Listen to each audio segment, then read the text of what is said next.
cheval de trait qui permet de faciliter le travail de nos agents, notamment pour faire du débardage à cheval, dans des endroits, dans des boisements qui sont inaccessibles par nos engins. Eh bien, le cheval a cette force de pouvoir justement ressortir le bois et les emmener sur les allées pour pouvoir avoir des boisements qui ne soient pas dégradés par les roues de tracteurs ou autres. Autre tâche que Touzik est amené à faire, c'est notamment, comme on peut voir dans cette configuration-là, c'est un attelage avec une carriole pour pouvoir ramasser l'ensemble des poubelles sur le parc. Donc une activité qui est assez prenante parce qu'effectivement c'est un parc qui est très sollicité et notamment par les étudiants quelques soirs de la semaine, et effectivement on a pas mal de déchets à évacuer des poubelles. Donc au jour d'aujourd'hui c'est plutôt débardage plus nettoyage d'allées ou gravillonnage ou enlèvement de branchage avec cette configuration là, et on essaye dans les prochains mois de pouvoir développer l'activité cheval sur des tâches plutôt dites agricoles. Souvent, on a la photo idyllique de la plage de sable fin sans rien dessus, et expliquer que les cailloux, les coquillages et les algues, ce ne sont pas des déchets, mais ça fait partie de la vie de la plage. Ça lui permet de se régénérer. Les années auparavant, on avait un budget, on sous-traitait une entreprise qui venait avec un tracteur. Donc cette somme-là, elle est un petit peu plus importante maintenant, mais on la consacrait déjà. Donc en fait, il y a un certain équilibre au niveau de nos budgets. Ce qu'il faut voir aussi, c'est la plus-value dans le temps. C'est-à-dire qu'on attire des touristes, il faut qu'ils continuent à venir sur notre littoral. Et si un jour nos plages sont plus en état, sont détériorées, les touristes ne viendront plus. Donc en nettoyant la plage donc avec un cheval, c'est aussi rentrer dans la boucle de tout ce qui est naturel. Et je pense que c'est une plus-value pour l'avenir.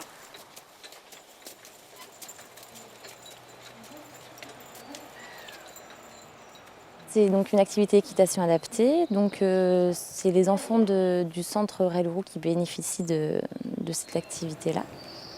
En général, c'est des enfants atteints de handicap intellectuel, handicap moteur ou polyhandicap. Je considère le cheval comme un outil et un médiateur au service de mon travail d'éducatrice spécialisée.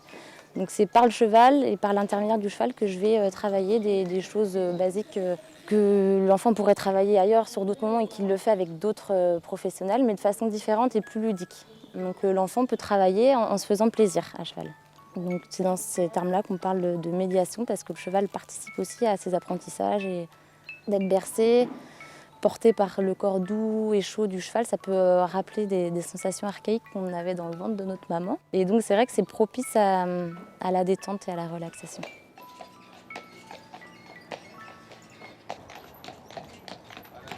L'hypercentre de Questembert est un hypercentre historique avec des rues étroites, des rues pavées, et du coup nos camions de collecte qui ont des gabarits importants avaient du mal à circuler dans les petites rues. Donc on savait qu'il fallait qu'on trouve un moyen parallèle pour ce secteur spécifique, et une élue de Questembert a assez rapidement proposé de faire appel à un cheval utilitaire pour collecter dans ces rues. Donc quand on a commencé à travailler sur ce projet-là, c'est vrai qu'assez rapidement, il y a pas mal d'idées reçues qui sont venues. On se disait le cheval ne serait pas rapide, c'était un peu un retour en arrière. Maintenant qu'on a des camions qui sont assez performants, pourquoi revenir au cheval? Et sur ces rues spécifiques, le cheval est très rapide et très efficace. Il a un rythme qui est régulier, alors que le camion va s'arrêter et puis repartir. Donc du coup, le cheval, on gagne ce temps-là, puisque le cheval, lui, ne s'arrête quasiment pas. Après, le cheval, lui, ne va pas polluer, contrairement au camion.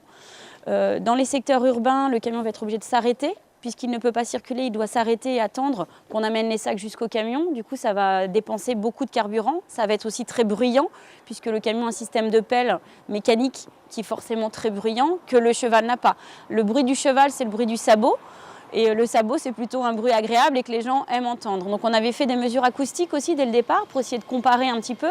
Et clairement, il y a le bruit du cheval, mais au niveau du ressenti de la population, c'est pas du tout la même chose d'avoir un camion qui nous réveille à 6 h du matin ou un bruit de sabot de cheval qui passe dans la rue, quoi. Donc il y a vraiment, au niveau de l'environnement, beaucoup d'avantages aussi à utiliser le cheval par rapport au camion. Pour parler du coût du cheval, le surcoût de la collecte à cheval sur notre territoire est très très faible par rapport à tout ce que ça apporte. On se rend compte que cette collecte elle apporte du lien social puisque bien souvent on voit des personnes âgées qui attendent le passage du cheval et qui tendent leur sac jaune. Donc c'est une image de la commune qui est véhiculée et qui est très très bonne et très positive et qui rappelle notre terroir et que la commune aussi est une commune rurale.